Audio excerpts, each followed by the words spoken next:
extremely loud and incredibly close, page 142 to 173.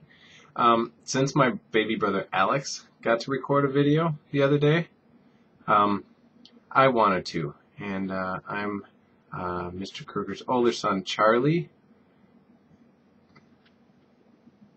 and I like to read books and ride in a stroller, and I will see you in your nightmares tonight.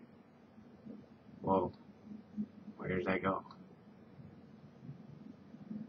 And I'm back. Okay. I like this chapter a lot because I've read it. I'm amazing. And this is the scene where Oscar does several different things, but he plays Yorick. And if you remember back to that picture in the photograph section, which was on page 55, there's a picture of Hamlet holding a skull. And the skull is the role that Oscar plays. He's the role of Yorick. And in the play Hamlet, Yorick was a jester. They used to entertain Hamlet when he was a kid. And so he picks up the skull, and how we know he knows that it's Yorick, it's kind of unknown. But he's basically talking to this guy that he used to know. And now this guy is just a skull. Half of the audience that came to this play were the people that Oscar met on his various adventures. And on page 143, he says, but what was weird was they didn't know what they had in common, which was kind of like how I didn't know what the thumbtack, the bent spoon, the square of aluminum foil, and all those other things I dug up in Central Park could do with each other. So Oscar knows how all these pieces fit together, but no one else in the audience does. Going forward a little bit, Oscar is very embarrassed by his grandmother, who doesn't really understand what the play is about, and laughs at all the sad parts and is sad at all the funny parts, and she makes loud comments throughout the whole thing. On bottom page 144, she had her hand pressed against her ultraviolet heart, and I could hear her saying, "That's sad. That's so sad." And I thought about the unfinished scarf and the rock she carried across Broadway and how she lived so much life but still needed imaginary friends in the Thousand Thumb Wars.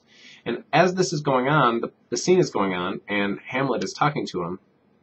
And on page 145, Oscar has very Hamlet-like thoughts. You know, in the to be or not to be speech, which is kind of the famous one from Hamlet, basically that's a speech about should I live or should I commit suicide. And on 145, Oscar's having very similar thoughts. I felt that night, on that stage, under that skull, incredibly close to everything in the universe, but also extremely alone. I wondered for the first time in my life if life was worth all the work it took to live. What exactly made it worth it? What's so horrible about being dead forever and not feeling anything and not even dreaming? What's so great about feeling and dreaming? And this is where Hamlet is talking to him, and at this point, Oscar comes to the conclusion, I just couldn't be dead any longer.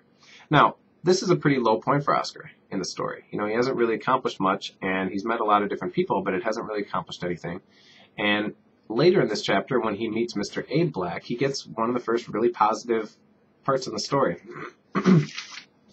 I love this part where Oscar imagines beating him down as a nerd who was picked on myself as a kid. This is one of those, like, yay, nerd type events. And unfortunately, it wasn't real. It was just in his imagination. Going forward a little bit to page 151. I take that back, not 151, 153. This is when Oscar meets Abe Black for the first time. He's up in his apartment and looking around. Kind of on the middle of the page, he's talking about how he got to know F. Scott Fitzgerald, who wrote The Great Gatsby. Well, that was the last time I told her I do, if you know what I mean. I don't. I blew it. Boy, did I blow it. He started cracking up extremely loudly, and he slapped his knee. I said, that's hilarious, because it must have been for him to crack up so much. Hilarious, he said. It is. I never heard from her again. Oh, well, so many people enter and leave your life. Hundreds of thousands of people. You have to keep the door open so they come in, but it also means you have to let them go. He put the tea kettle on the stove. Now, this is one of the first really good bits of advice that Oscar's gotten from one of the people that he's visited. And this guy has lived a long life. He's 100 years old. He's met many, many, many, many, many, many thousands of people. And his advice is you're going to meet lots and lots of people throughout your life. And part of that is keeping the door open to let those people in. But part of that also means that you have to keep the door open to let them leave. Okay? And right after that, we get the line, he put the tea kettle on the stove.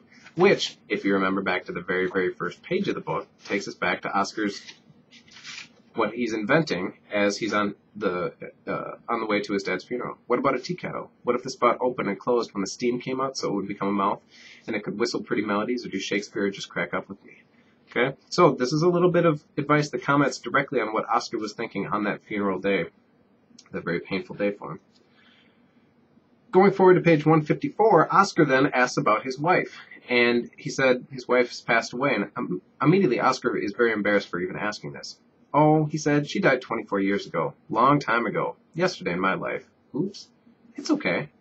You don't feel bad that I asked about her? You can tell me if you do. No, he said, thinking about her is the next best thing, which I think is just a wonderful way to look at life. You know, if someone close to you, you do lose someone close to you, being able to think about them may be the next best thing to be able to see them. And he wants to celebrate her, and he likes to think about her instead of being saddened by having to think about her. He poured 2 cups of tea. Going on a little bit to go to page 150. Take that back. 161. So this is more reminiscing back in his life, and on 160, Oscar says, before I went back down, I snooped around a little bit. I was impressed by how much life Mr. Black had lived and how much he wanted to have his life around him. And this is important from Oscar because Oscar is trying to kind of separate himself from the life he's lived. You know, he doesn't want to have stuff around him from his past. And this guy wants to keep everything around him, all his memories, all his life stories. I tried the key in all the doors, even though he said he didn't recognize it. It's not that I didn't trust him, because I did. It's just that at the end of my search, I wanted to be able to say, I don't know how I could have tried harder. Going on a little bit, he explains about the bed in his room and how it was directly connected to his wife. And you would think that if you lost your wife, you might want to get rid of something like that, because it would make you think about her all the time. But, as Mr. Black said, that's the next best thing to seeing her. That tree used to be in the park, Mr. Black said, from behind me, which scared me so much that my hands started shaking. I asked, are you mad at me for snooping? But he must not have heard because he kept talking. By the reservoir. She tripped on the roots once. That was back when I was courting her. She fell down and cut her hand. A little cut, but I never forgot. That was a long time ago. But yesterday in your life, right? Yesterday. Today. 5 minutes ago now. Because this guy enjoys reminiscing so much and keeping his memories with him, various things that happen in his life don't need to have happened in the past. You know, because he's so close to his wife and thinks about her and thinks about everything that's happened. I don't know where my eyes went. It's hard to be a little kid when your eyes disappear. Anyway, because he spends so much time thinking about him, it's like his life is taking place, even though events took place a long time ago. It's like they're also happening right now. And at this point, Oscar also finds out that he, he nails his bed every time, which is one of my favorite inappropriate sounding extra credit questions that is not inappropriate. He puts a nail in his bed every day to remind him of how many days have passed since his wife passed away. On the bottom of 162, he tells Oscar that there's something that Oscar can help him with as well. I haven't left the apartment in 24 years.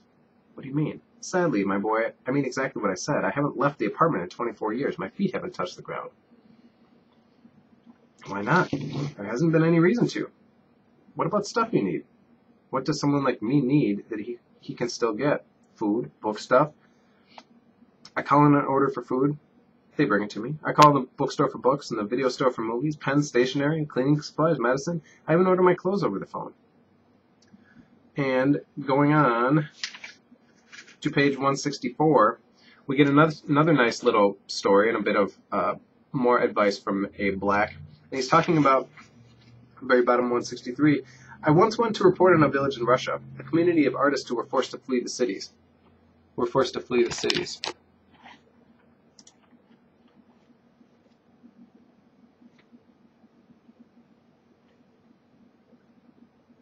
Where'd my dad come from? My dad came back. How did he?